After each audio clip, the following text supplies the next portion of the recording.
ಅಂದ್ಬಿಟ್ಟು ಇಲ್ಲಿ ಸ್ವಲ್ಪ ಪನ್ನೀರ್ ಇತ್ತು, ಸ್ವಲ್ಪನೇ ತೊಗೊಂಡಿದ್ದೀನಿ. ಸ್ವಲ್ಪ ಒಂದು ಅರ್ಧ ಕ್ಯಾಪ್ಸಿಕಮ್ ತೊಗೊಂಡಿದ್ದೀನಿ, ಒಂದು 2 ಈರುಳ್ಳಿ ದಪ್ಪು ತೊಗೊಂಡಿದ್ದೀನಿ, 2 ಟೊಮೊಟೊ ತೊಗೊಂಡಿದ್ದೀನಿ, ಸ್ವಲ್ಪ ಕೊತ್ತಂಬರಿ ಕರಿಬೇವು ತೊಗೊಂಡಿದ್ದೀನಿ, ಒಂದೇ ಒಂದು ಮೆಣಸಿನ್ಕಾಯಿ ಹಾಕೊಳ್ಳೋಣ ಅಂತ. ಆಮೇಲೆ ಖಾರ ಪುಡಿ ಹಾಕ್ಬಿಟ್ಟು ಮೆಣಸಿನ್ಕಾಯಿ ಒಂದೇ ಒಂದು ಬಾಣಲಿಗೆ ಒಂದು 3 ಟೇಬಲ್ ಸ್ಪೂನ್ ಎಣ್ಣೆ ಹಾಕ್ಕೊಂಡು ಪನ್ನೀರ್ನ ಇದನ್ನೆಲ್ಲ ಫ್ರೈ ಮಾಡಿ ಎತ್ತಿಟ್ಟು ನಾನು ಫ್ರೈ ಮಾಡಿ ಎಲ್ಲ ಎತ್ತಿಟ್ಕೊಂಡಿದ್ದೀನಿ.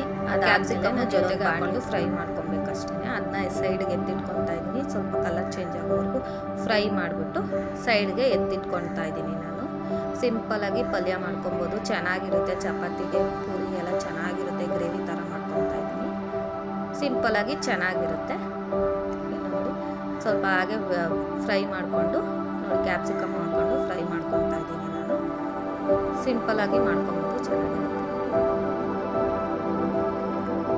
ಸ್ವಲ್ಪ ಕಲರ್ ಚೇಂಜ್ ಆಗೋವರೆಗೂ ಫ್ರೈ ಮಾಡ್ಕೊತಾ ಇದ್ದೀನಿ.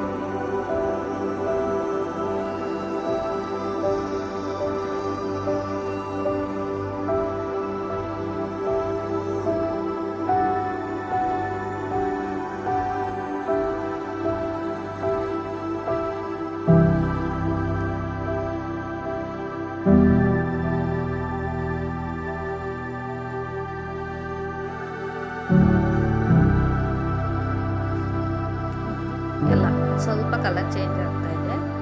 ಆವಾಗ ಅದನ್ನ ಸೈಡ್ಗೆ ಎತ್ತಿಟ್ಕೊಂಡು ಅದೇ ಬಾಣಲಿಗೆ ನಾನು ಫ್ರೈ ಮಾಡ್ಕೊತಾ ಇದ್ದೀನಿ. ಸೈಡ್ಗೆ ಎತ್ತಿಟ್ಕೊಂಡು